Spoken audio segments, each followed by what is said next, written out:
Tere tulemast Riste esimesele sünnipäevale. 1 aasta möödas sellest, kui Riste kogudus sai ametliku alguse. Ja kui me mõtlesime, mis võiks selle alustava koguduse nimeks olla, siis tuli kohe pähe meile sõna Riste. Et olla ristteel, kus inimeste elu, otsused, valikud saavad kokku ja tuleb valida õige tee, minna õiget suunda. Ja kui me valisime selle nime kogudusel, siis ma arvan, me ei osanud keegi mõelda, et me saame 1 aasta jooksul olla nii paljudes erinevates ristteedel. Me olime esmalt Jõe ja Maa ristteel Sadamateatris, siis me kolisime 2 autotee ristteele näituse 7-sse ja nüüd me oleme siin Lõuna-Eesti ja Eesti ühe suurima raudteede ristumispunktis. Nii et tõeline ristekogudus on alati ristteedel olnud. Aga täna me vaatame tagasi ja vaatame ka edasi.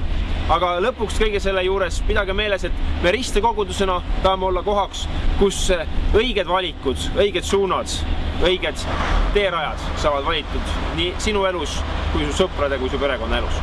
Tere tulemast taas kord sünnipäevale ja naudime seda hommikut!